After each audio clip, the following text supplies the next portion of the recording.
Waalaikumsalam warahmatullahi wabarakatuh.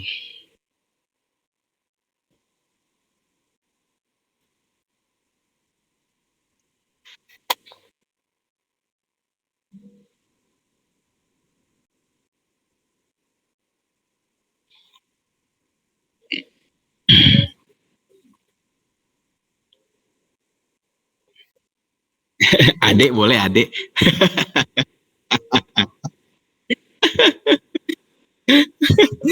Kakak atau apalah. Bapak udah jadi bapak. Boleh, boleh, boleh.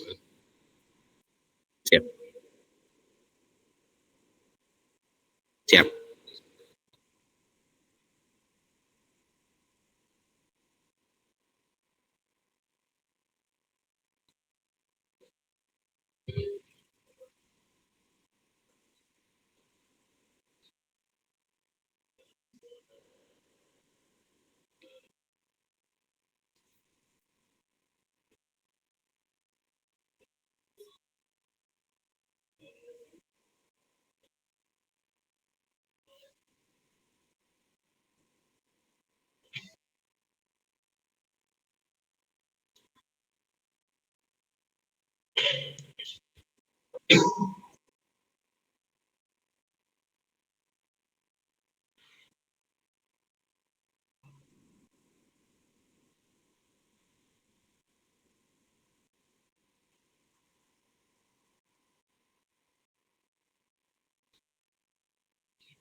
Siap, siap.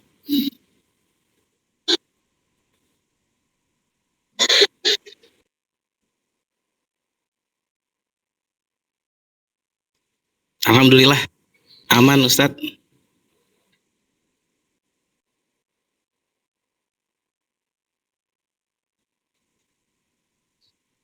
Bismillahirrahmanirrahim.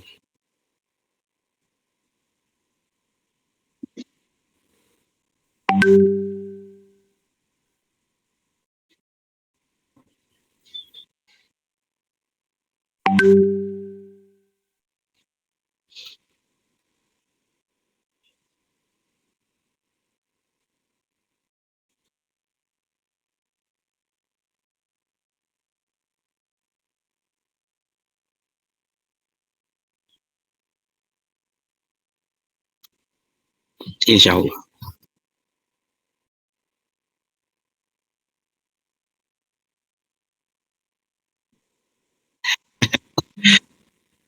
Waalaikumsalam warahmatullahi wabarakatuh.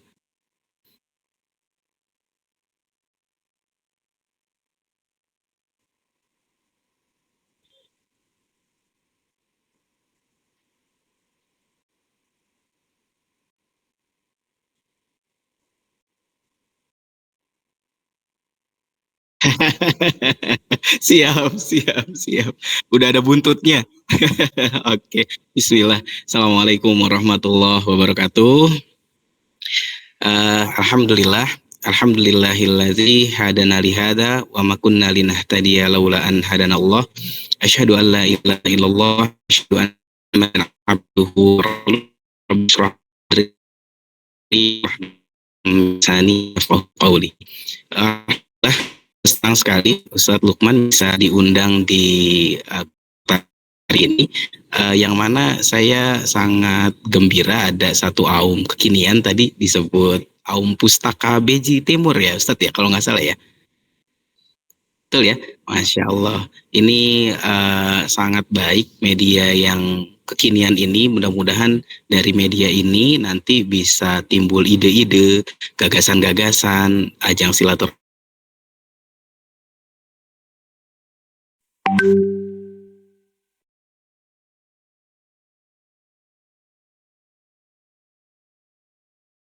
Sebelumnya perkenalkan Ustadz Lukman dan kawan-kawan yang bergabung pada sore hari ini.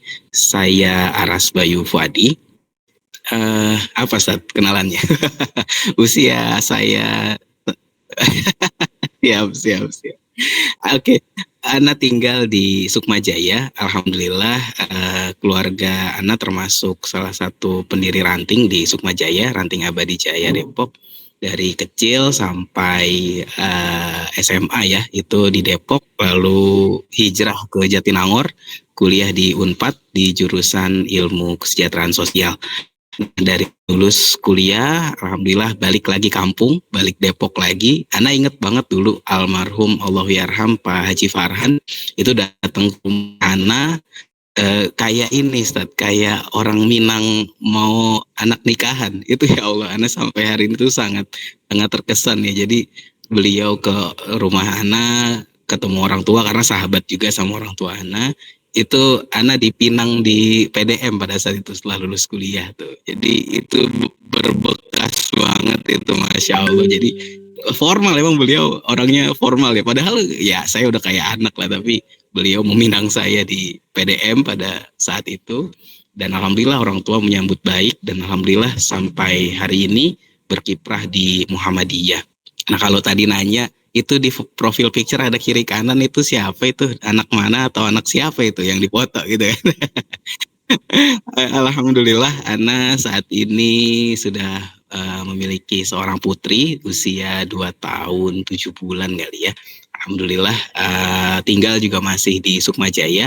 Ya, aktivitas Ana sehari-hari menjadi seorang pekerja sosial profesional, dan juga di Muhammadiyah saat ini Ana punya beberapa posisi ya. Salah satunya di pimpinan pusat Muhammadiyah di Majelis Pembinaan Kesejahteraan Sosial, dan juga di MPKS Provinsi Jawa Barat sebagai sekretaris 4. Mungkin nanti sambil ngalir bisa ditanya-tanya, mangga saat saya siap sampai jam 5 ini ditanya-tanya sama antum. Itu mungkin saat perkenalan singkatnya.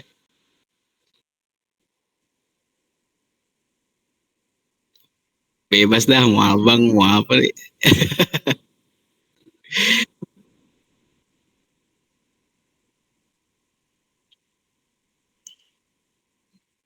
Iya betul Ustaz. Betul, betul, betul. Sedikit ini sambil ngalir aja ya Ustaz ya. Jadi kalau Pektos itu gini Ustaz, memang kita tidak hanya terafiliasi dengan pemerintah. Jadi lulusan-lulusan jurusan ilmu kesejahteraan sosial yang telah tersertifikasi oleh negara, ini dia berhak menyandang profesi pekerja sosial. Nah, memang kita tidak hanya apa harus di bawah pemerintah, tidak. Jadi kayak macam dokter gitu, Ustaz. Kita bisa buka praktek sendiri, kayak psikolog lah gitu ya. Kalau udah tersertifikasi, ada tahapan selanjutnya yang memungkinkan kita untuk melakukan praktek layanan sosial, kayak dokter sosial dah gitu, Ustaz. Lebih sederhana aja gitu. Walaupun memang belum terlalu populer profesi ini, karena sebagian besar, apalagi khususnya warga persyarikatan ya, yang memang Masya Allah dengan giroh sosialnya itu luar biasa. Memang ada beberapa perbedaan antara relawan dan juga pekerja sosial profesional. Nah, untuk saat ini alhamdulillah Ana sudah di keprofesian seperti itu, Ustaz. Siap, siap, siap, siap.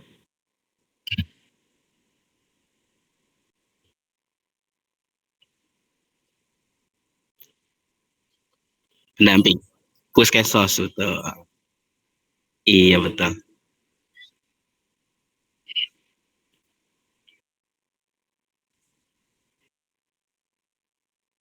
betul. Siap. Oke.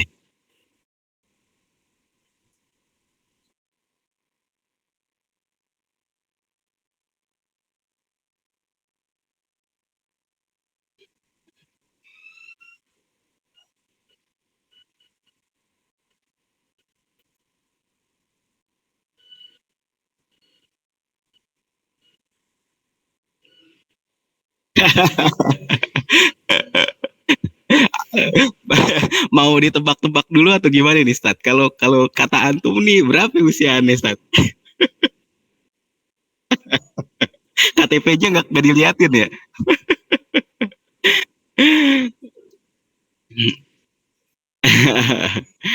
Aneh itu lahir tahun 91, Stat. Jadi usia Ana sekarang 33 ya kalau nggak salah, 33 tahun.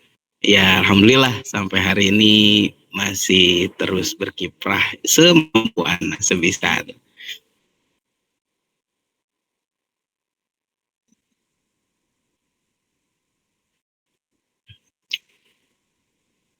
Ya, ya, ya, ya, betul.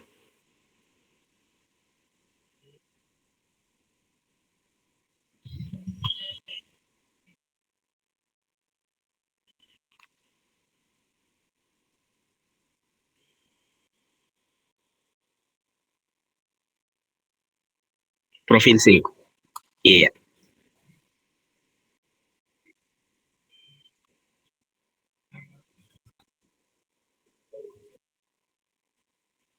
betul, betul.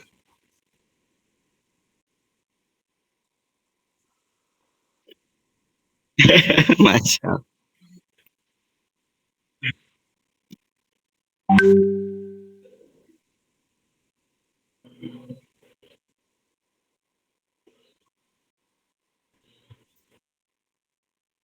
Siap,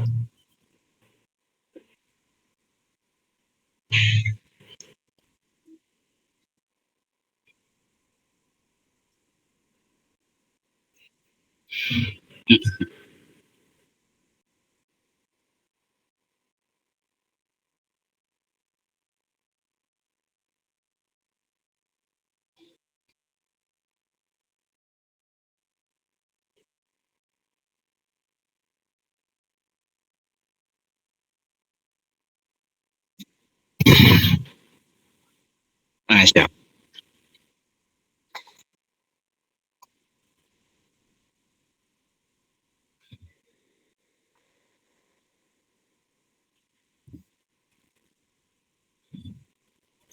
Siap, Ustadz Lukman.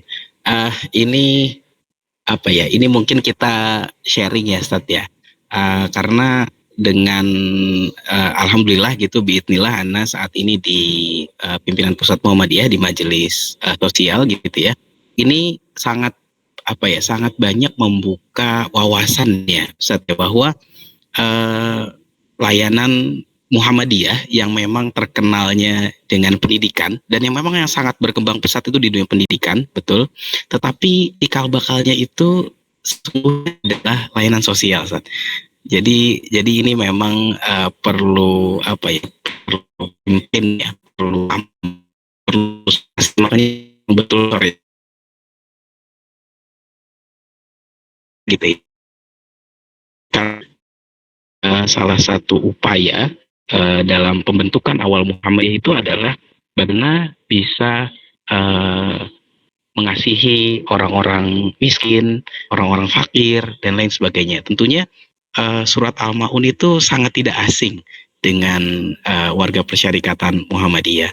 Dan kandungan surat Al-Ma'un itu lebih dominannya di amal usaha sosial gitu. Makanya spirit Al-Maun inilah yang menjadi cikal bakal lahirnya program-program layanan sosial di Muhammadiyah.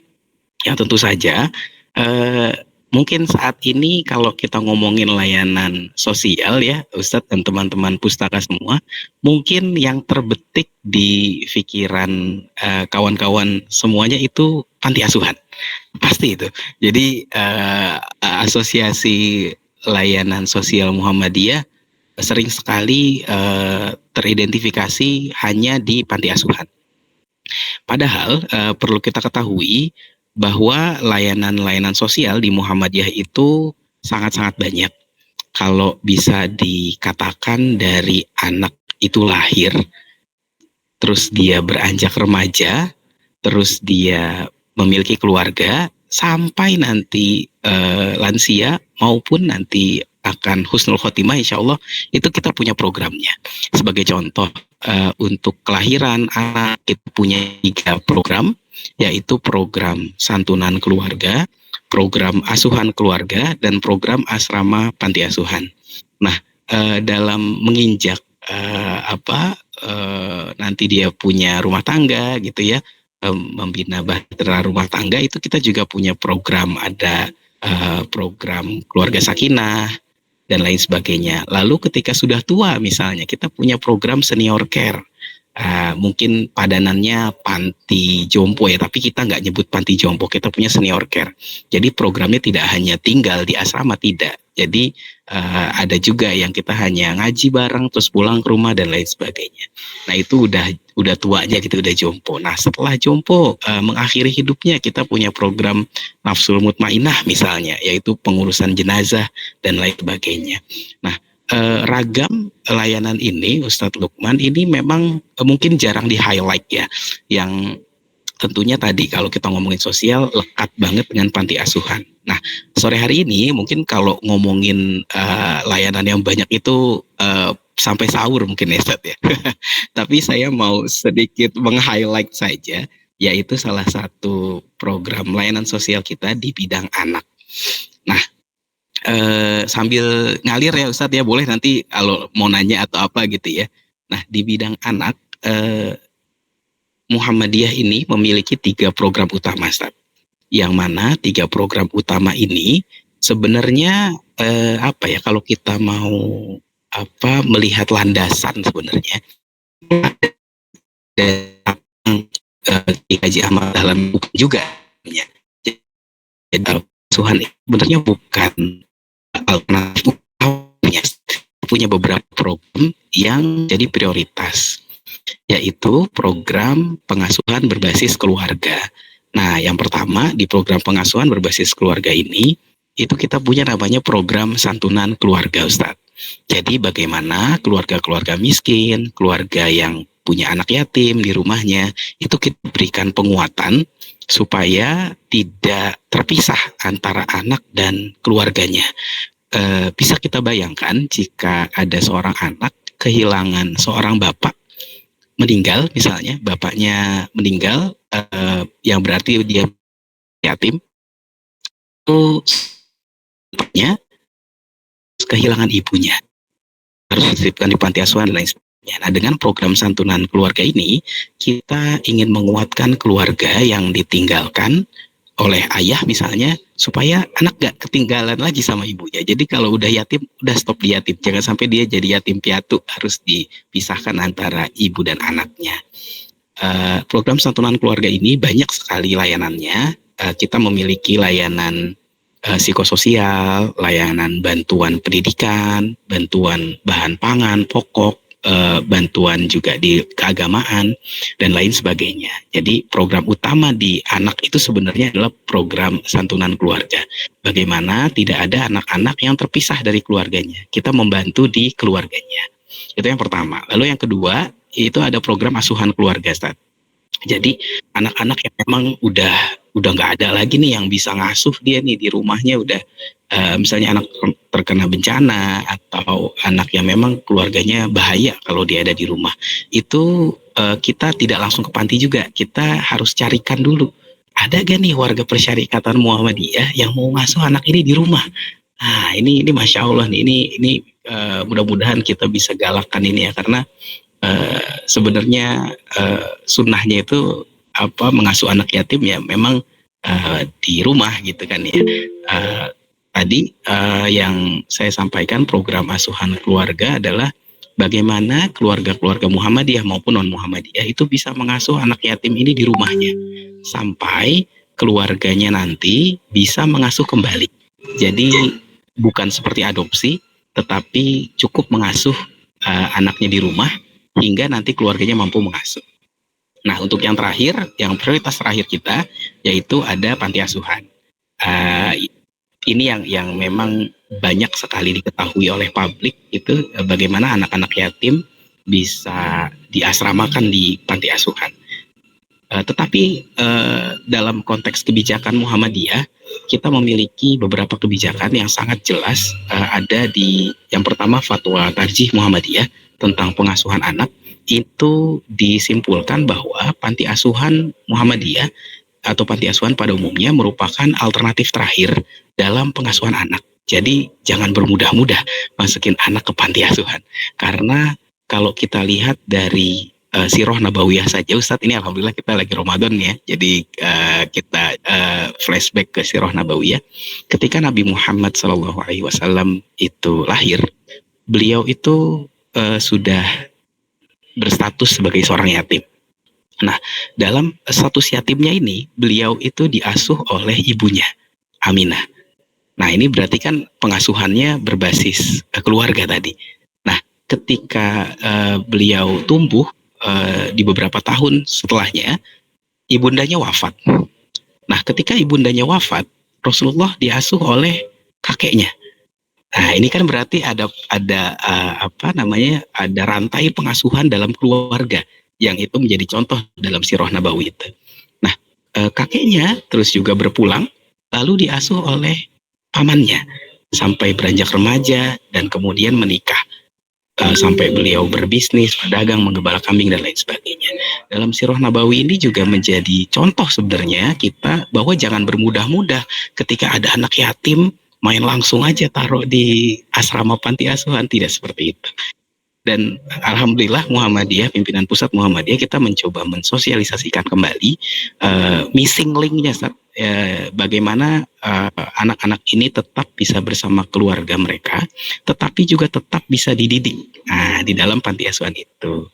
Nah, ini mungkin sekilas program layanan dalam bidang anak di pimpinan pusat Muhammadiyah, yang alhamdulillah insya Allah di panti-panti Muhammadiyah ke depan nanti kita punya 3 program ini, Ustaz.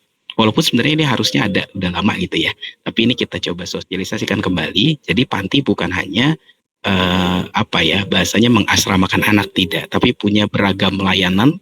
Betul, punya beragam layanan yang mana keluarganya tangguh, keluarganya bisa mandiri, dan keluarganya dapat dapat menguatkan kembali keberfungsian sosialnya sebagaimana fitrahnya keluarga. Nah, ini mungkin yang bisa saya sharing sekilas saja karena sangat panjang urusan layanan sosial anak ini, dan mudah-mudahan ini menjadi pemetik diskusi ya, Ustadz ya. Bagaimana nanti ke depan Muhammadiyah ini menjadi cikal bakal pengasuhan berbasis keluarga dan cikal bakal juga dalam layanan-layanan sosial lainnya. Mungkin itu mukadimahnya, Ustadz. Kita lanjut diskusi, kayaknya asik nih.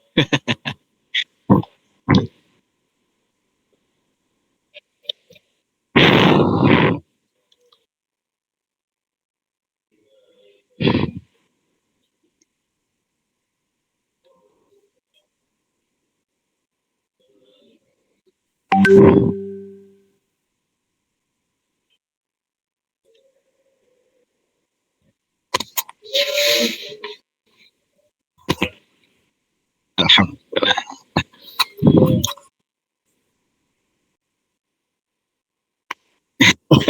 Ini pakai Google Meet temennya kayaknya.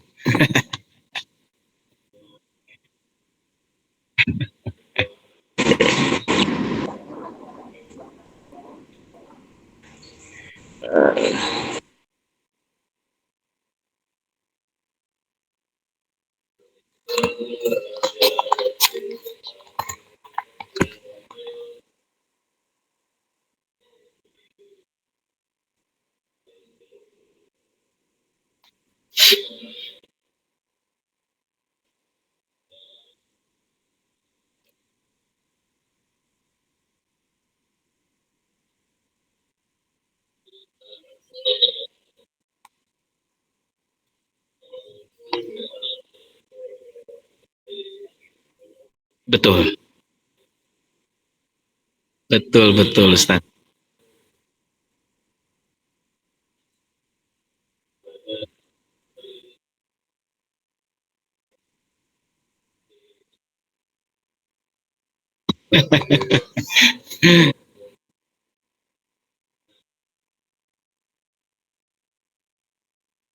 Betul.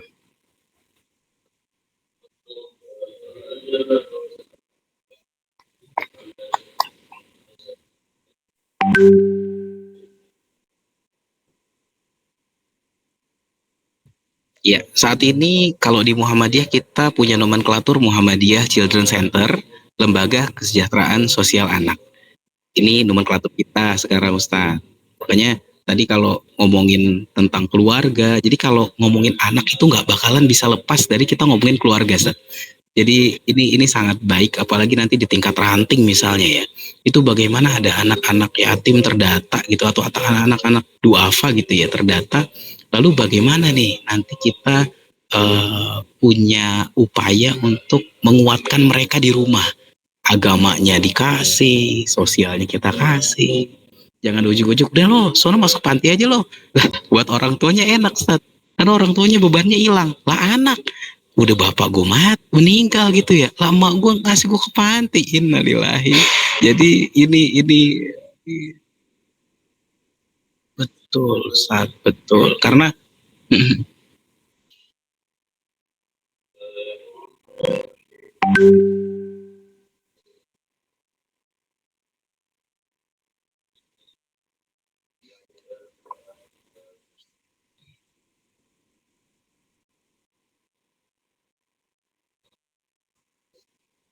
betul,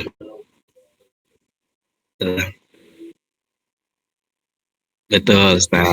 Iya, iya.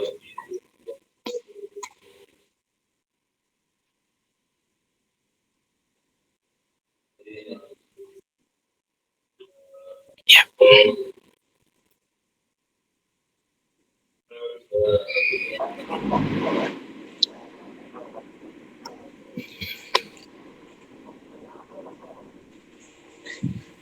Assalamualaikum warahmatullahi wabarakatuh.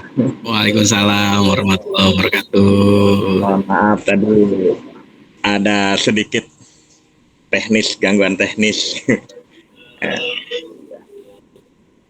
Kak Aras nih, salam kenal. Salam kenal Kang Denny. Ini Kak Aras, cukup menarik juga masalah penanganan sosial terkait dengan peranan Muhammadiyah dalam pengelolaan panti asuhan. Hanya saja mungkin ada nggak panduan khusus di Muhammadiyah terkait penyelenggaraan panti sosial ini, di mana hak asuh anak juga tidak diambil, tetapi Muhammadiyah bertanggung jawab dalam pola asuhnya ini. Jadi batasan-batasan hak asuh di panti Muhammadiyah ini seperti apa gitu Kak Aras? Ya. Iya. Terima kasih Kang Denny. Ngalir aja ya, Ustaz. Masya Allah. Ini Kang Denny dari mana ini? Punten. Saya kebetulan kalau tugas sih di Beji, cuman tinggal aslinya dari Sumedang. Oh, dari Damaraja. Saya Jatinangor, Kang. 4 tahun di Unpad. Oh iya. Itu kalau pas pulang ke Sumedang pasti lewat Jatinangor, karena kan keluar tol ini ya. Iya benar. Bandung coret ya. Iya. Nih, Afwan Ustaz Lukman jadi ini daerah kita nih.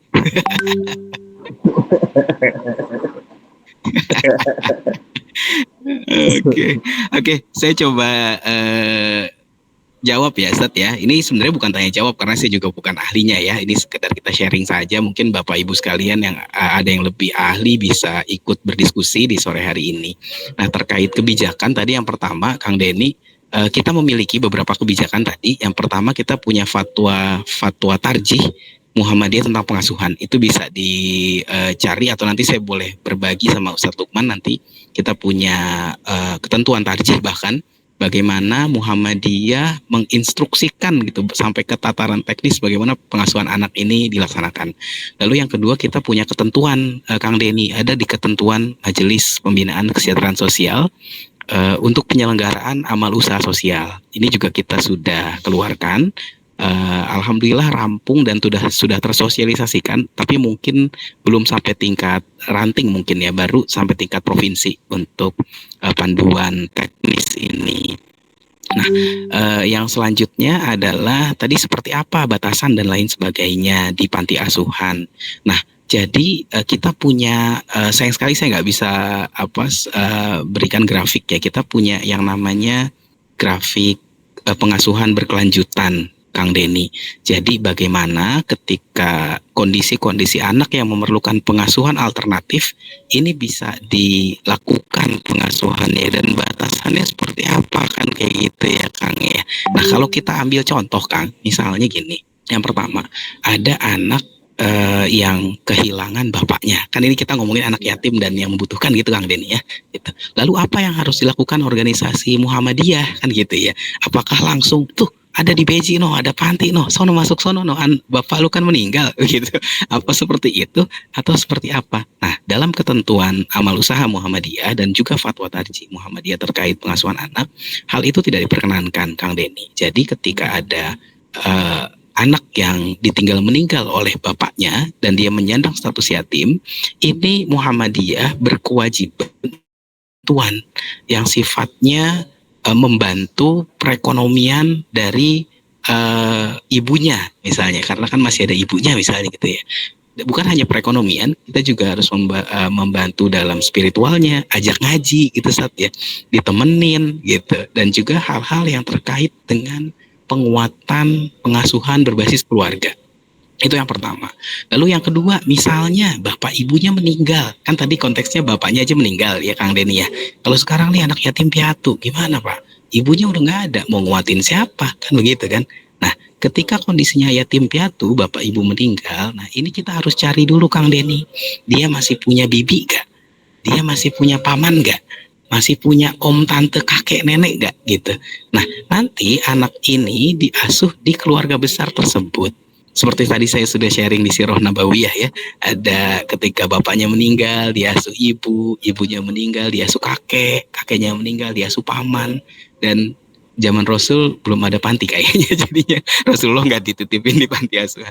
Tetapi tadi kita kita berusaha circle keluarga menjadi orang-orang yang paling berkewajiban dan yang paling berhak dalam mengasuh anak. Nah, misalnya sama sekali nggak ada gitu Kang Denny ya, kakeknya, neneknya, pamannya ini semuanya bermasalah, nggak bisa deh Pak.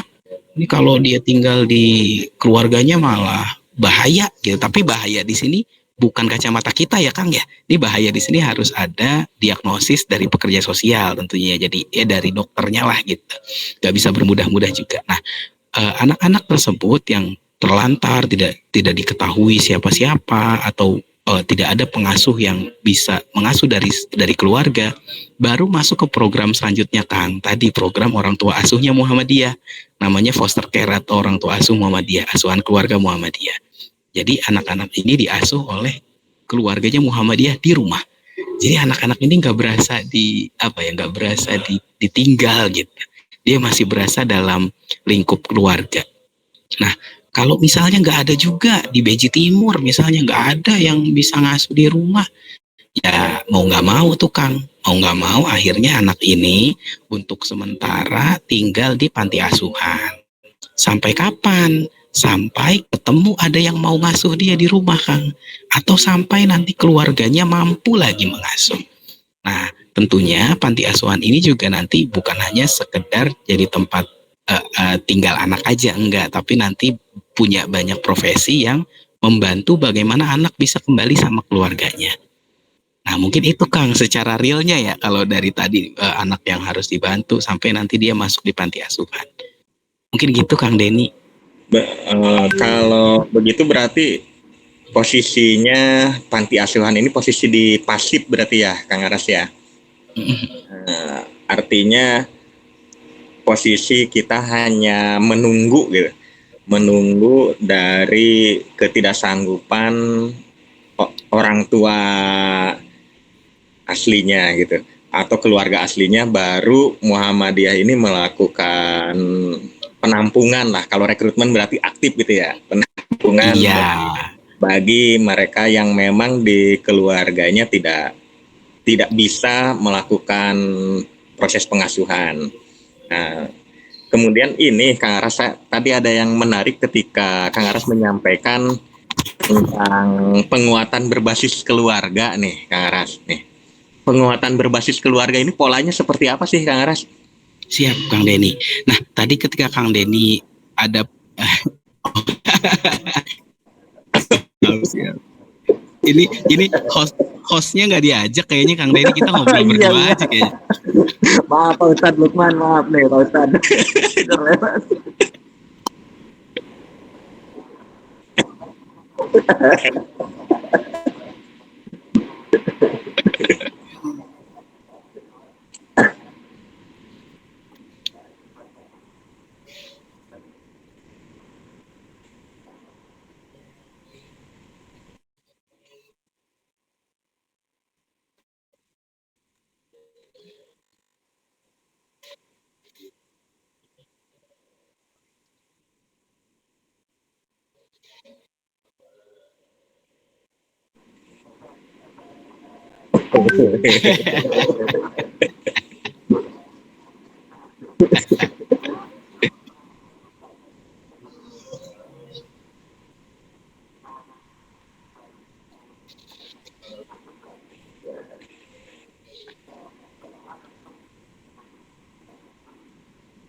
Siap. Iya. Mungkin untuk kata aktif dan pasif ini banyak makna ya Kang Denny ya. Tetapi yang perlu kita garis bawahi, kita dalam majelis sosial juga aktif Kang. Aktifnya ini memperkuat ketahanan keluarga misalnya. Kita aktif dalam bagaimana tidak terjadi keterpisahan anak dan keluarga. Dan kita aktif ketika anak memang sudah harus di panti asuhan, kita juga aktif untuk melakukan reintegrasi keluarga. Dan juga melakukan layanan-layanan tentunya Kang Denny, kayak layanan keagamaan, layanan psikososial, layanan pemenuhan kebutuhan pendidikan misalnya, dan ini bentuk keaktifan tadi. Jadi kalau dibilang pasif, pastinya aktif, tapi pasifnya mungkin hanya di kata-kata atau redaksi keasramaan untuk anak bisa tinggal di panti saja. Tetapi dalam proses besarnya, ini kita melakukan hal-hal sangat besar, hal-hal yang sangat luar biasa. Jadi bukan berarti panti hanya menunggu, tidak. Tapi dari konteks anak sudah kehilangan ayah pun, panti asuhan bekerja sama dengan ranting setempat, dengan cabang setempat, itu kita melakukan bantuan tadi. Ibu butuhnya apa? Oh saya nggak punya pekerjaan Pak. Oke, kita coba berjejaring, kita coba bersama ranting setempat, cabang setempat, atau PDM bahkan, siapa yang punya kerjaan, kita berikan pekerjaan. Anak ibu tetap di ibu. Nah, jadi keaktifan kita itu Kang Denny. Nah, lanjut tadi dengan program berbasis keluarga gitu ya Kang ya, penguatan.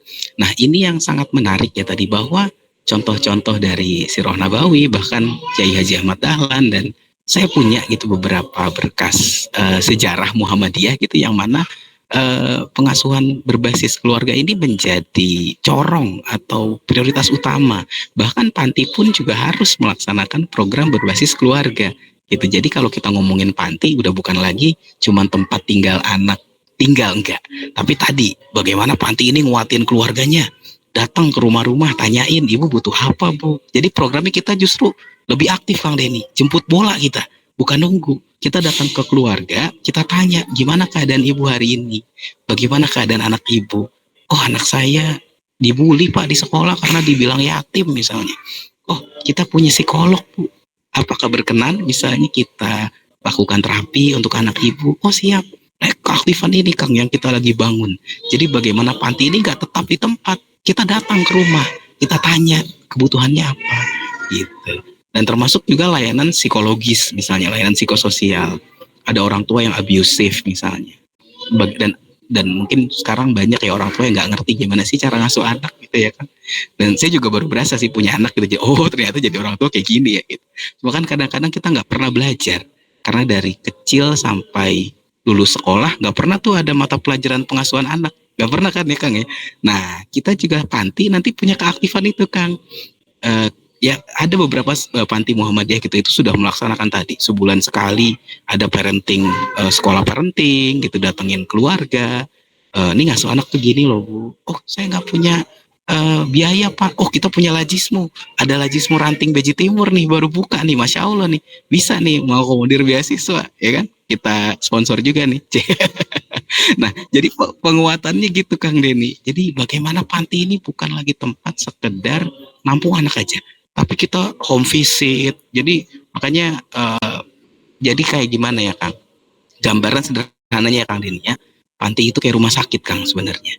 Jadi ada orang yang datang tuh tanya sakitnya sakit apa. Kan orang yang masuk rumah sakit nggak semuanya harus diopname kan ya. Ya kan ada yang rawat jalan gitu. Nanti dikasih obatnya sesuai sakitnya. Nah kebanyakan panti asuhan cuman opname doang. Terus di opnamenya 12 tahun. Kan lucu. Masa iya ada orang sakit di opname 12 tahun. Itu kagak kagak tepat itu. Jadi bagaimana menentukan tadi analisis masalah yang tepat pada anak dan keluarga, lalu menyembuhkan, lalu ikut membantu meminimalisir dari masalah-masalah yang dihadapi anak dan keluarga. Itu Kang Denny.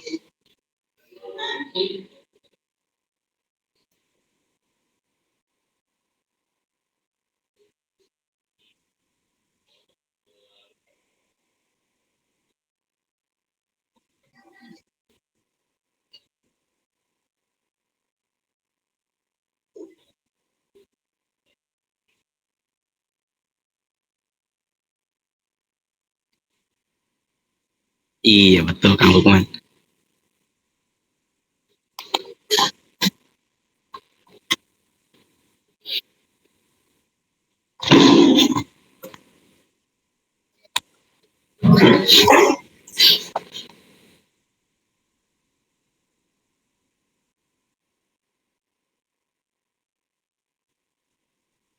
Iya insya Allah Kak.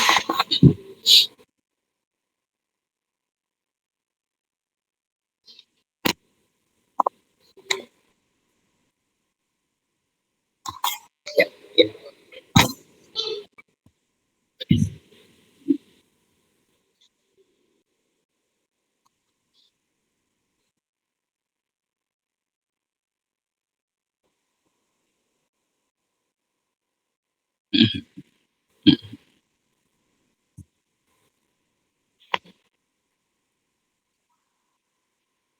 Ya,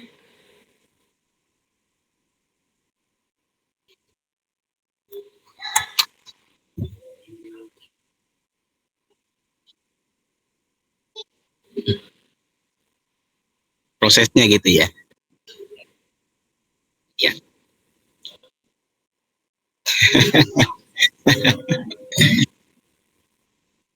ya, siap, siap.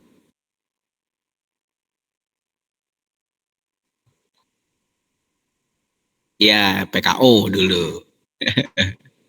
Iya, iya.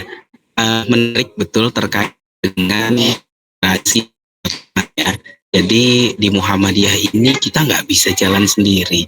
Yang pasti ketika ada case atau ada hal-hal yang terkait layanan, itu yang pasti kita lakukan assessment dulu, Ustadz Lukman. Nah, si case-nya ini, kliennya ini datangnya kemana? Kita memang nggak bisa ngelarang Ustadz. Misalnya datangnya dia ke Lajismu dulu, ya kagak ngapa-ngapa gitu. Walaupun nanti akhirnya kan kita ada koordinasi misalnya. Kayak yang udah kita lakukan misalnya di sekolah. Di sekolah ternyata ada murid yang membutuhkan banget nih bantuan. Biasanya sekolah nelpon tuh ke panti gitu ya. Pak ini kita punya kasus ini, bisa gak kita kolaborasi misalnya dari sekolah kita ada pengurangan SPP, bisa gak panti ikut bantu? Oh siap Bu. Nah itu kita ngobrol tuh di situ. Jadi prosesnya gini, Ustadz Lukman, memang tidak ada apa ya, tidak ada larangan orang ini mau ke pintu mana. Itu nggak ada larangan. Misalnya mau dia datangnya ke panti dulu, ya nggak apa-apa gitu. Tetapi tadi kan kita bisa punya pemetaan, Ustadz. Kita punya peta sosial. Nah, kalau kita mau bantu orang ini atau klien kita ini, kita berjejaringnya sama siapa aja. Apakah misalnya pantinya mampu sendiri atau oh kita nggak sanggup lah, keuangan kita lagi nggak banyak nih, nengok dah di ranting ada lajismunya kagak nih, atau di cabang ada kagak nih, yuk bareng-bareng kita keroyokin yuk, kita jamaah yuk, kan pahalanya makin gede Ustaz. Jadi tetap tadi untuk pintu masuknya kan dari kaum mana saja, tetapi setelah itu berjejaring sesuai dengan kesanggupan amal usahanya. Misalnya datangnya ke Lajismu, ada anak yatim, terus Lajismu BJ Timur misalnya, oh saya mah sanggup, kita Masya Allah saldo kita ada 271 triliun gitu kan. Oh ya udah kita tanganin dah nih jadi program Lajismu, itu nggak masalah juga Ustaz. Walaupun nanti kita bisa sharing misalnya ada pertemuan bulanan gitu ya atau pertemuan 3 bulanan membahas bagaimana kerjasama di lintas lembaga atau lintas majelis misalnya gitu Ustaz. Jadi eh, kalau di Muhammadiyah kita nggak ada yang saingan Ustaz. Kita kolaborasi. Kalau misalnya Lajismunya jadi besar tinggal, oh kita senang banget, berarti banyak orang yang terbantu dari kehadiran Lajismu. Itu juga di panti. Kalau pantinya akhirnya banyak layanan, orang yang terbantu, lembaga lain juga senang gitu. Dan tinggal bagaimana berkomunikasi yang baik, berkolaborasi yang efektif, mungkin gitu kan. Kalau di tingkat pusat itu alhamdulillah kita sangat berkolaborasi ya. Kayak Amal Lajismu, kayak bulan puasa ini kita ada beberapa panti kita yang diberikan zakatnya dari Lajismu pusat gitu ya. Itu yang memang sudah terbentuk di pimpinan pusat. Cuma memang tantangannya ya saat ya dinamika di warga persyarikatan memang seringkali kebijakan-kebijakan yang tingkat pusat tuh nggak sampai ke tingkat ranting. Jadi banyak miskom di tingkat ranting. Padahal kalau di pusat wilayah tuh udah selesai lah. Makanya saya sangat mengapresiasi ya media pustaka ini nih sebagai wadah belajar bareng-bareng yuk. Kayak apa sih sebenarnya biar jangan miskom kita. Jadi dengan ilmu insya Allah amalnya benar. Gitu.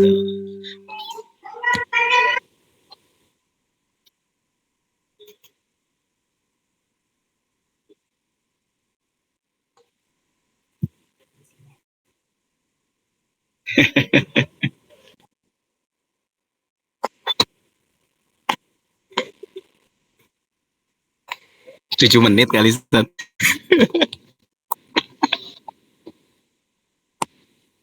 Insya Allah, siap, siap, siap.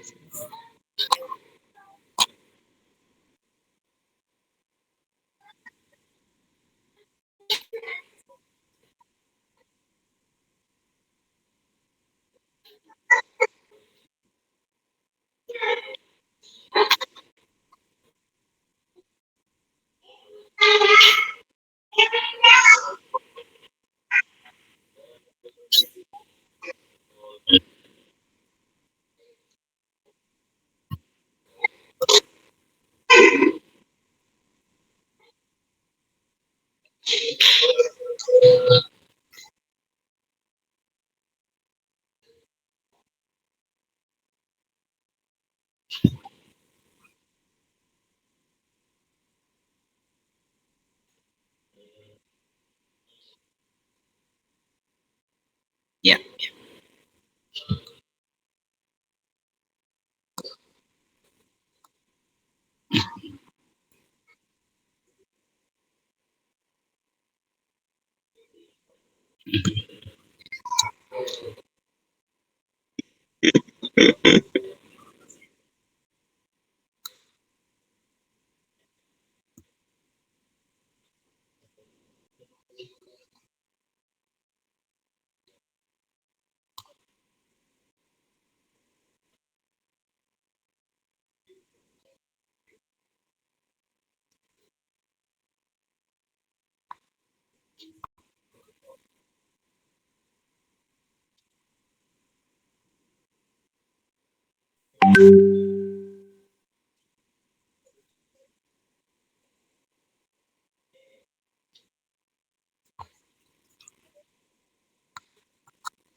Nyiapin pertanyaan. Masya Allah. Siap. Iya, tentunya ketika kita berbicara terkait pemuda nih Kang Lukman ya, karena Ortom tadi lebih spesifik ke Angkatan Muda Muhammadiyah ya. Bisa apa sih pemuda dalam konteks program sosialnya Muhammadiyah kan gitu ya, Ustaz ya. Nah, pemuda ini yang pasti identik dengan power. Pemuda itu identik dengan kekuatan. Pemuda itu identik dengan kecerdasan. Nah, dari fitrah-fitrah pemuda ini yang baik dilakukan oleh amal usaha bidang sosial maupun Angkatan Muda Muhammadiyah di tempatnya masing-masing gitu ya, itu memang berkolaborasi dalam kerelawanan misalnya. Jadi pemuda-pemuda di sekitar ranting itu harus siap tuh ngebantu di gerakan amal usaha sosialnya. Bagaimana peka dulu nih Ustaz. Pertama peka dulu gitu.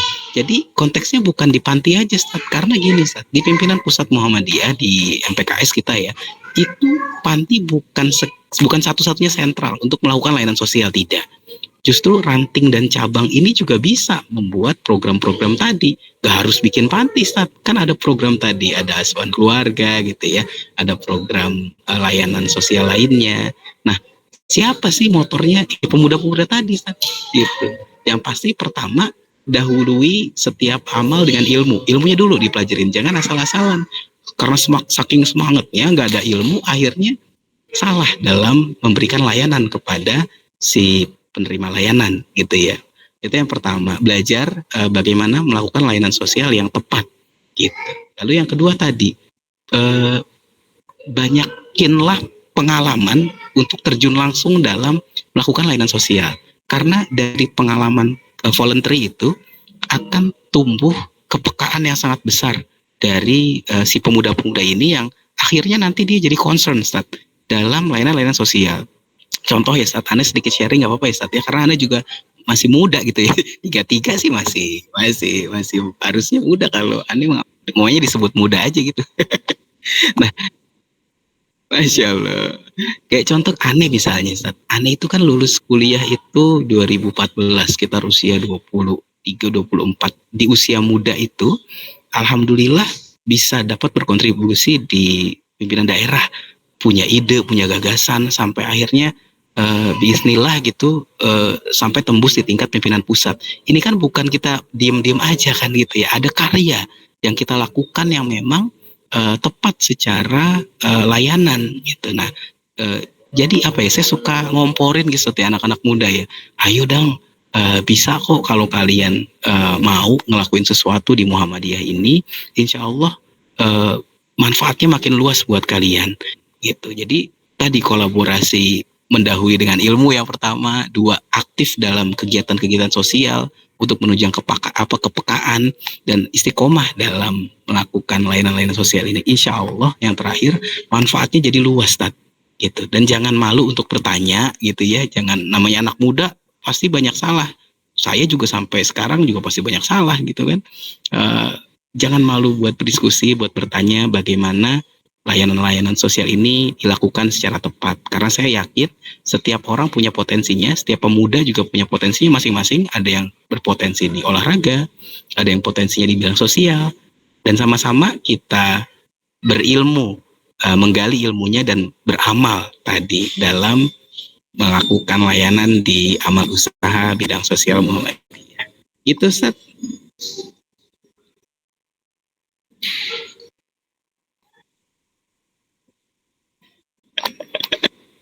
Ada yang bisa ditransfer kemarin.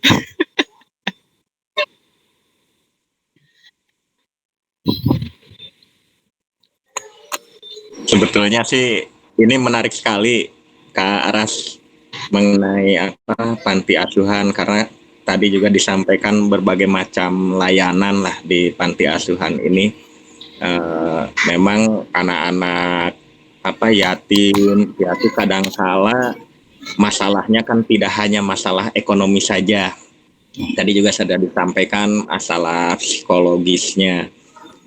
Memang satu sisi kalau misalkan ada keluarga yang mampu menampung tinggal di sana, tapi masalahnya juga kadangkala ketika anak ini katakanlah yatim atau piatu, orang tuanya menikah lagi, kemudian memiliki orang tua tiri gitu yang tidak sayangnya seperti orang tua kandung, tentu ini juga satu sisi secara ekonomi mungkin mapan masih bisa, tapi secara psikologis ini perlu perhatian khusus. Artinya begini, Kak Aras, ada beberapa panti mungkin termasuk di sini juga masih kekurangan untuk penanganan di bidang psikologinya, di bidang sosialnya.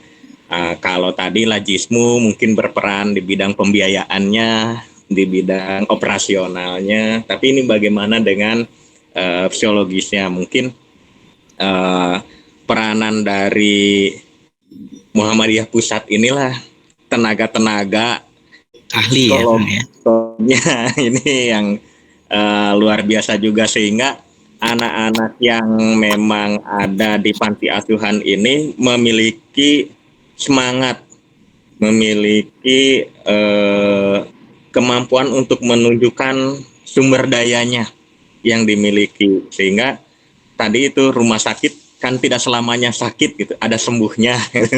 Ini supaya kita mencapai batasan, oh ini anak udah sembuh, udah siap gitu. Udah siap posisi seperti itu. Mungkin sharingnya ini memang tadi di awal disampaikan ke Aras, nggak bisa cuma 1 jam Pak Ustadz Lukman, ini harus bisa sampai Kita bikin seri kayaknya. tahun lagi bahas tentang ini. Gitu. Jadi memang pembahasan sharing mengenai panti asuhan ini luar biasa Kak Aras. Itu mungkin ini tahap awal silaturahmi saja dulu Kak Aras dari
Iya, terima kasih Ustadz Lukman, Kang Denny.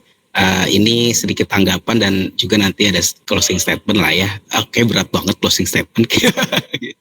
nah, nah terkait tadi ya, terkait pemberdayaan gitu ya Kang Denny, Kang Lukman, kita perlu ketahui dulu tadi ketika masuk rumah sakit sebenarnya yang sakit itu anak atau keluarganya ya? Pertanyaannya itu dulu. Sebenarnya yang sakit, yang perlu diobatin anak atau keluarga? Dan jawabannya kan keluarganya ya. Terus kenapa anaknya yang diopname? Nah, itu kan. Jadi analogi ini sangat baik kita cerna gitu ya. Kalau memang yang sakit itu keluarga, kita sembuhin keluarganya yuk bareng-bareng. Kalau ngomongin kader, oh kita kader keluarganya sekalian gitu. Jadi jangan sampai salah obat. Orang datang ke rumah sakit yang sakit ibu bapaknya, anaknya yang diopname. Kan lucu gitu Kang Denny. Makanya kita harus punya ketepatan dalam melakukan assessment. Kalau di rumah sakit diagnosis, kalau di layanan sosial kita assessment namanya. Ini sebenarnya yang sakit siapa? Itu dulu. Jangan semuanya yang sakit anak. Padahal anaknya gak kenapa-napa gitu. Tapi anak ada penguatan, ya kita setuju. Tetapi yang sakit disembuhkan, yang perlu penguatan kita kuatkan. Nah mungkin kemandirian ini nanti jadi jadi tepat sasaran. Jadi layanan kita pastikan adalah layanan yang tepat sasaran Kang. Jangan sampai yang mau kita sembuhinnya keluarga, tapi yang dioperasi anak. Itu malpraktek namanya. Nah mudah-mudahan dari ilmu sharing kita ini dan banyak nanti insya Allah ahli-ahli di bidang pengasuhan anak itu bisa kita saling belajar bagaimana melakukan layanan yang tepat kepada anak dan keluarga. Yang nanti ujungnya adalah kemandirian. Betul tadi Ustadz Lukman bilang bahwa ujuk dari layanan kita adalah kemandirian keluarga. Jadi tidak berlama-lama itu pasien yang di rumah sakit juga kan harus bagaimana di rumah, pencegahan juga lebih baik kan gitu. Tapi tadi betul kita mengupayakan bukan hanya panti asuhan, kita bersama-sama berjejaring berjamaah AUMSOS dengan AMM-nya, pemuda Ortom dan juga lembaga, kita bagaimana membuat layanan yang menunjang kemandirian. Mungkin itu Kang Lukman, Kang Denny dari yang bisa saya sampaikan di sore hari ini.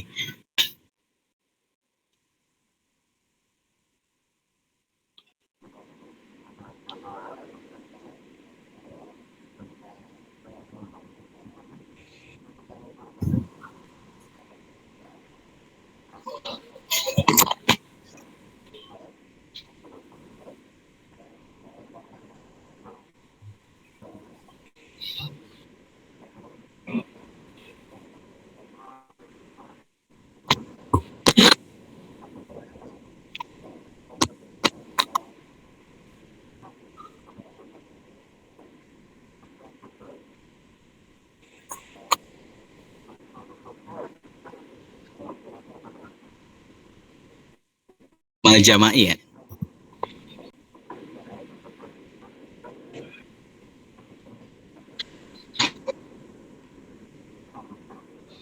Insya Allah.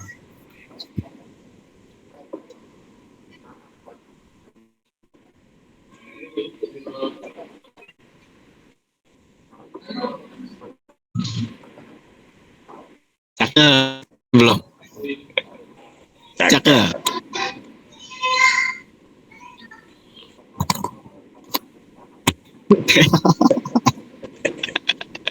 Cakep, cakep.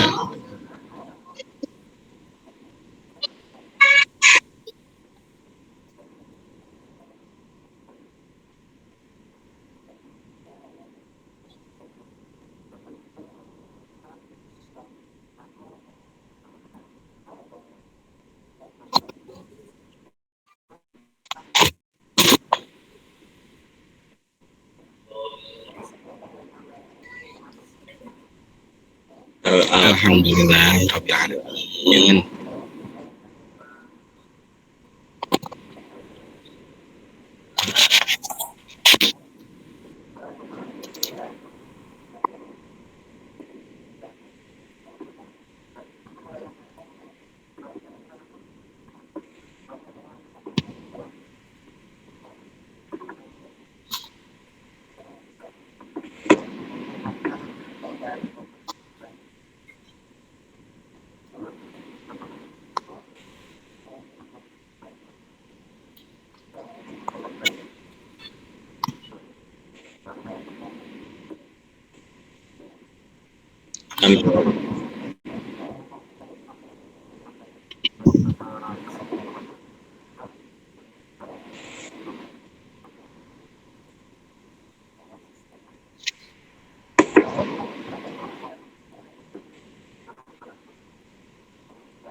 Waalaikumsalam warahmatullahi wabarakatuh. Izin Pak.